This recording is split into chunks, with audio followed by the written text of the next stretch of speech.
జీవితం నాకు యుద్ధభూమి. పోరాడితే గెలిచే అవకాశం ఉంటుంది. ఊరికే నిలిచి ఉంటే ఓటమి తథ్యం. కొన్ని సందర్భాల్లో నిశ్శబ్దంగా ఉండడం నేర్చుకోవాలి. ఎందుకంటే నాణెం చేసినంత శబ్దం నోటు చేయవు కదా! నువ్వు దాచుకున్న కోట్ల కంటే నీకోసం అమ్మ దాచుకున్న ఆకలి విలువ చాలా గొప్పది. ఆమెకి గుడులు కట్టనక్కర్లేదు. గుండెల్లో పెట్టుకుని చూస్తే చాలు. నిన్నుగా ఇష్టపడే వారికి నీవేంటో చెప్పనవసరం లేదు. నువ్వంటే ఇష్టం లేని వారికి నీవు ఏంటో చెప్పినా అర్థం కాదు. బంధాలను తెంచే శక్తి కోపానికి ఉంటే ఆ బంధాలను కలిపేసే శక్తి చిరునవ్వుకి ఉంది. గెలవాలంటే కష్టాలను ఓర్చుకోవాలి. బ్రతకాలంటే ఇష్టాలను మార్చుకోవాలి. నీకు నీ మీద ఉన్న నమ్మకమే నీ విజయానికి తొలిమెట్టు. గెలవాలనే ఆశతో కాదు, గెలవగలననే నమ్మకంతో ప్రయత్నించి ఎప్పటికైనా విజయం మీ సొంతం అవుతుంది. మనతో ఉన్న వాళ్ళందరూ మన వాళ్ళు అయిపోరు. మన ఇష్టాలను, కష్టాలను గౌరవించిన వారే మన వాళ్ళు అవుతారు. మంచి మనసున్న వాడికి భగవంతుడు 100 కష్టాలు కల్పించినా అంతకు రెట్టింపు సంతోషాలను అనుగ్రహిస్తాడు. ప్రతి అనుభవం జీవితంలో ఎక్కడో ఒకచోట ఉపయోగపడుతుంది. పని గురించి ఆలోచన వల్ల ఒత్తిడి పెరుగుతుంది. అందుకే ఆలోచనలను వాయిదా వేయాలి. పనులను వెంటనే చేయాలి. ఎదుటివారు మారకుంటే మీరే మారండి. లేదంటే బాధపడడం నిత్యం మీ వంతు అవుతుంది. రంగులేని పువ్వుకు ఆకర్షణ లేదు. సముద్రానికి అందం లేదు. సూర్యుడి లేని ప్రపంచానికి వెలుగు కూడా లేదు. అలాగే లక్ష్యం లేని జీవితానికి విలువ కూడా లేదు.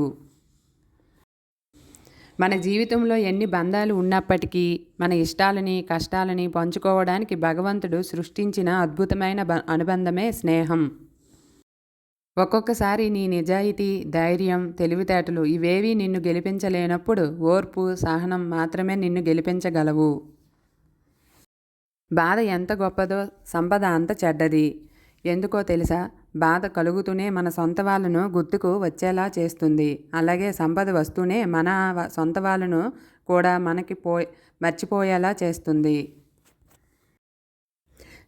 చినుకంత అనుమానం ఏ బంధానికైనా ప్రమాదకరమే. సముద్రమంత ప్రేమ ఉన్నప్పటికీ దగ్గరికి, దూరానికి ఈ చినుకంత అనుమానమే మూల కారణం.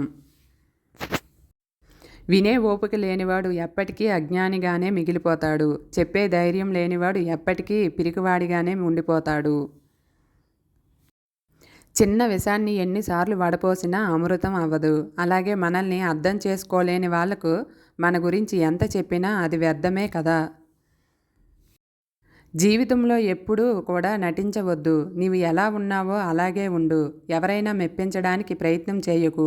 ఒక్కసారి జీవితంలో నటించడం అలవాటైతే జీవితాంతం నటించాల్సి వస్తుంది. గెలుపులో వచ్చే సంతోషం కన్నా ఓడిపోతానేమోనన్న భయం ఎక్కువగా ఉన్నవారు సామాన్యులుగా ఉండిపోతారు. ఒక నిజం కొద్ది కాలం బాధించవచ్చు, కానీ ఒక అబద్ధం జీవితాంతం వేధిస్తుంది. పొగిడే ప్రతి ఒక్కరూ మిత్రులు కారు. విమర్శించే వారందరూ శత్రువులు కారు. పొగడతల వెనుక అసూయ, ద్వేషం కూడా ఉండవచ్చు. విమర్శల వెనుక ప్రేమ, ఆప్యాయతలు కూడా ఉండవచ్చు. మన భావాలు మనకు గమ్యాన్ని నిర్దేశిస్తాయి. అవసరం లేని కోపం, అర్థం లేని ఆవేశం ఈరోజు బాగానే ఉంటాయి, కానీ రేపు అవి నిన్ను ఒంటరిని చేస్తాయి. జీవితంలో ఏది కోల్పోయినా ఎక్కువగా బాధపడకు. ఎందుకంటే చెట్టు రాలిన ఆకులతో చిగురిస్తుంది. జీవితం కూడా అంతే, అలాగే వికసిస్తుంది. మన జీవితంలో చేసే పెద్ద తప్పు ఏంటంటే మనం అంటే లెక్కలేని వాళ్ళను మనం లెక్కలేనంతగా ఇష్టపడటం. పెద్దగా ఆలోచించు, చిన్నగా మొదలుపెట్టు. ఒకే రోజులో గొప్ప స్థాయికి ఎదగలేవుగా. ఓర్పుగా ఉంటే వస్తుంది. ఏదైనా ఆపేద్దామని అనిపించినప్పుడు ఒకసారి ఎందుకు మొదలుపెట్టావో ఆలోచించు. చివరి ప్రయత్నం అంటే చివరిసారి చేసే ప్రయత్నం కాదు, మొదటిసారి గెలిచే ప్రయత్నం అని భావించు. లక్ష్యం ఉన్నవాడే గడ్డి పరకను కూడా బ్రహ్మాస్త్రంగా వాడుకుంటాడు. నిర్లక్ష్యం ఉన్నవాడు బ్రహ్మాస్త్రాన్ని సైతం గడ్డి పరకలా కూడా వాడుకోలేడు. వద్దు అనుకుంటే నిమిషం కూడా ఆలోచించకు. కావాలి అనుకుంటే క్షణం కూడా వృధా చేయకు. కానీ అది తిరుగుతున్న వర్తమానమా, తిరుగులేని భవిష్యత్తా? ఏది కావాలి నీకు? ఆలోచించుకో. నేను చేయగలను అనే నమ్మకం ఉంటే ఎలా చేయాలనే మార్గం అదే కనిపిస్తుంది. ఊహలు వాస్తవాలకు దూరంగా తీసుకెళ్తాయి, కానీ ఎంత దూరం వెళ్ళినా రావాల్సింది మాత్రం వాస్తవానికి. సగం జీవితం వాళ్ళు వీళ్ళు ఏమనుకుంటారనే ఆలోచనతోనే కరిగిపోతుంది. జీవితం విసిరేసే సవాళ్లను ఎదుర్కొని నిలిచిన వారికే విజయం సొంతం అవుతుంది. బద్ధకస్తుడికి చాలా ఇష్టమైన ఒకే ఒక్క పదం ఏంటో తెలుసా? రేపు.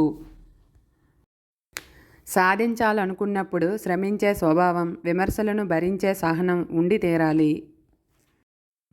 మంచి రోజులు రావాలంటే చెడు రోజులతో పోరాడాలి. సంవత్సరం మారితే రాతలు ఏమీ మారవు. ప్రయత్నాలు ఆపితే పనులేమీ సాగవు. ఆడంబరం కోసం చేసే అప్పు, ఆనందం కోసం చేసే తప్పు మనిషి జీవితానికి పెనుముప్పు.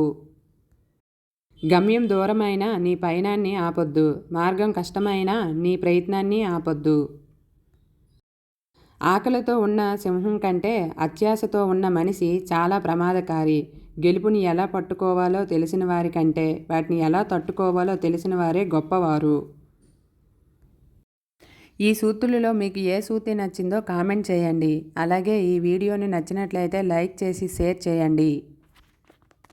మరిన్ని వీడియోస్ కోసం మన ఛానల్ని సబ్స్క్రైబ్ చేయండి. మీ సపోర్ట్ మాకు మరింతగా ఇవ్వండి. ధన్యవాదాలు.